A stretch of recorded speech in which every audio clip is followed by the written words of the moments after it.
Alright, welcome back YouTube to part 3 of Project Daily Driver. Today we're going to remove the carpet and fix those pinholes on the floor. And I already got the front seat up to the upholstery shop to get done. The back we're not going to get done, just the front, because the front was the one that was mainly ripped up and torn up, including with the dash.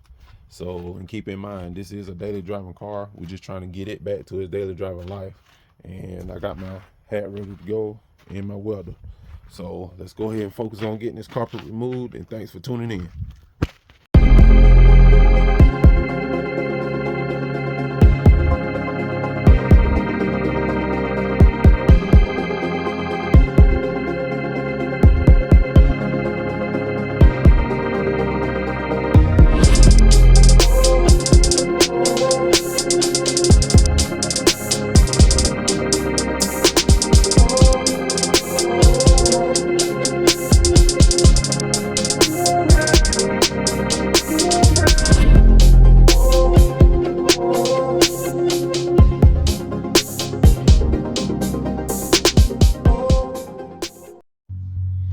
Alright YouTube, so as you see, I got the carpet out, and right here, this is the hole right here that's rusted out pretty bad. It's a nice size hole, but it ain't nothing I can't handle. So I'm gonna just go ahead and get all this stuff cleaned up from around it. I think where somebody tried to put like body filler right here. I'm gonna go ahead and get all this stuff cleaned up. See that piece that popped up, so this is the piece that I need to just cut out. And this piece over here that I noticed when I was pulling the carpet out, this is the passenger side. It's got, you know, a good little bit of surface rust. That ain't bad. And right here, it's ate up right here. So I'm gonna replace this piece right here too also. And this hole right here, so I'm gonna probably cut out somewhere in the line of here to about like here. Cut all of that out and clean all this metal up and tack it in pretty good, and then get some rust treatment and put over it, and then it should be good.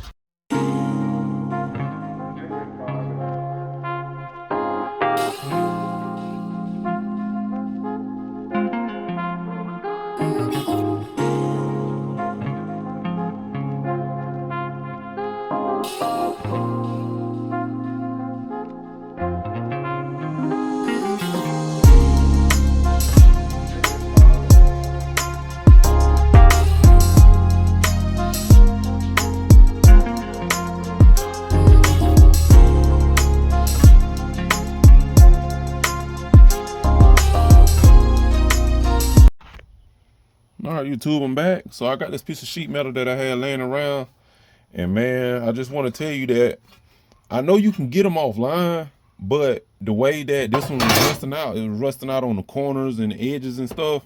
And I figured, you know, I could save a little bit of money. And also, this is the same thickness as this floor pan. So I'm gonna let y'all check it out, how good that I got that it lines up. I'll give you 1 second. And it lines up perfect, man. I'm proud of myself that even right here on to the corner, it came out perfect. This is my first time, and it needed to be done. And I know you can buy them, but the way that it was rusting out right here, I had to do this anyway. I would have had to do this anyway. So I said I'll just go ahead and do this whole side like this, and it came out perfect. And I put these lines in it because I think that helps with the strengthening of it. So it worked out good. So I'm gonna go ahead and get this welded up, and then I'll just turn it back on.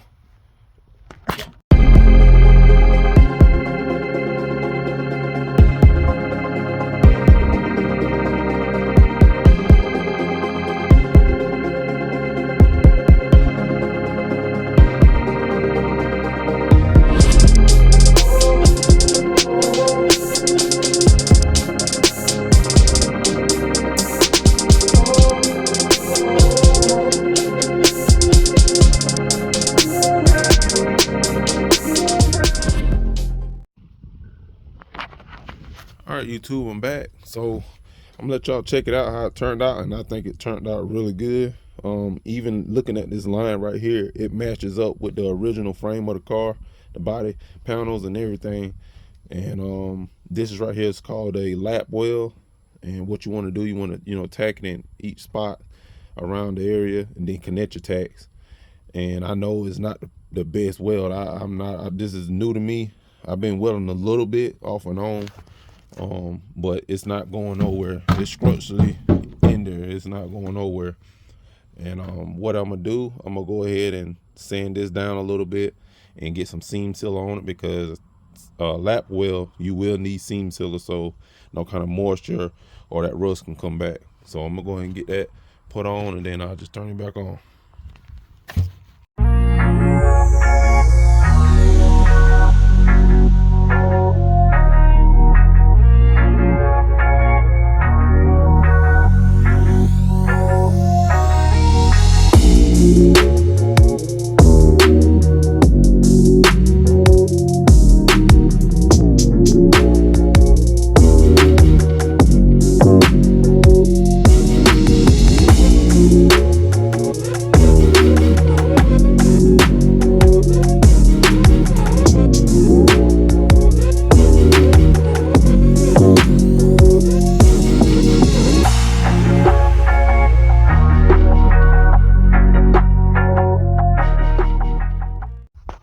All right, YouTube, I'm back. So I got the seam sealer on, as you see. I also did the bottom. I will probably have a picture somewhere right here so you can see. This came out really nice. For the ones that don't know what seam sealer is, basically it's something that they use from the factory. They put in between the seams where they spot welded the frame and the panels. And you got some like right here. It's just, it hardens up and it keeps moisture or any kind of debris coming between the gaps of the seam. That side over there, I will be doing. I ordered that pan because it got angles and little bends in it that I didn't want to do myself. This one right here is fairly simple because it was mainly flat right here and these two creases right here, and this 90-degree bend right here, and it was a 90 right here also. So that was easy. I did that, and yeah, I saved $140, I want to say. Depends on Amazon and eBay, they're like $130, $140. So you can do the same thing, save your money. I will be cleaning this up and putting some rust treatment on it. But the cure time for this, for paint, is 25 minutes, work time 25 minutes, and the cure time overall is 24 hours. So I'm gonna go ahead and give it, a good day just to, cure itself out. And like I say, I did do the bottom, so I will be putting paint on the bottom and some kind of rust treatment agent on it to keep any kind of rust from coming back. So yeah, man, y'all like, share, subscribe, and peace. Perfect.